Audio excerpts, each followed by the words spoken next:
ನೀವು ನೋಡಿರ್ಬೋದು, ಕೆಲವು ವ್ಯಕ್ತಿಗಳು ತುಂಬ ಪರಿಣಾಮಕಾರಿಯಾಗಿ ತಮ್ಮ ಕಡೆಗೆ ತುಂಬ ಜನನ್ನ ಆಕರ್ಷಿಸ್ತಾರೆ. ಇದಕ್ಕೆ ಕಾರಣ ಏನು ಅಂತ ನೋಡೋದಾದ್ರೆ ಅವರ ಆರಾ. ಆರಾ ಅಂದ್ರೆ ಬೇರೇನೂ ಅಲ್ಲ, ನಮ್ಮೊಳಗಿನ ಪ್ರಾಣಿಕ್ ಊರ್ಜಾ. ನಮ್ಮ ಆಂತರಿಕ ಆರ ಎಷ್ಟು ಸ್ಟ್ರಾಂಗ್ ಆಗಿರುತ್ತೋ ನಮ್ಮ ಬಾಹ್ಯ ಆರ ಕೂಡ ಅಷ್ಟೇ ಸ್ಟ್ರಾಂಗ್ ಆಗಿರುತ್ತೆ ಮತ್ತೆ ವಿಶಾಲವಾಗಿರುತ್ತೆ ಕೂಡ. ನಮ್ಮ ಆಂತರಿಕ ಆರ ವೀಕ್ ಆಗಿತ್ತಂತಂದ್ರೆ ಬಾಹ್ಯ ಆರ ಕೂಡ ವೀಕ್ ಆಗುತ್ತೆ. ಕೆಲವೊಂದು ಅಭ್ಯಾಸಗಳು ನಮ್ಮ ಆರವನ್ನ ವೀಕ್ ಮಾಡುತ್ತೆ. ಇದರಲ್ಲಿ ನಮ್ಮ ಆಹಾರ ಪದ್ಧತಿ ಕೂಡ ಒಂದು.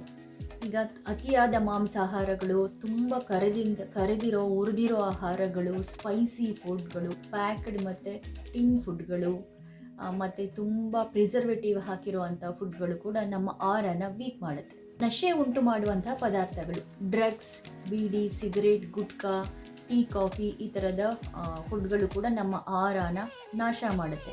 ತುಂಬ ರೋಗದಿಂದ ನರಳುತ್ತಿರುವಂತಹ ದೇಹದಲ್ಲಿ ಕೂಡ ಆಹಾರ ಕಡಿಮೆ ಇರುತ್ತೆ. ನಕಾರಾತ್ಮಕವಾದ ಆಲೋಚನೆಗಳು ಕೂಡ ನಮ್ಮ ಆಹಾರವನ್ನು ಕುಗ್ಗಿಸುತ್ತೆ. ನೀವು ನಿಮ್ಮ ಆಹಾರನ ಚೆನ್ನಾಗಿ ಇಟ್ಕೋಬೇಕಂದ್ರೆ ಇದೆಲ್ಲ ಬಿಡೋದಕ್ಕೆ ರೆಡಿ ಇರಬೇಕು. ನೀವೇನಂತೀರಾ? ಕಾಮೆಂಟ್ ಮಾಡಿ.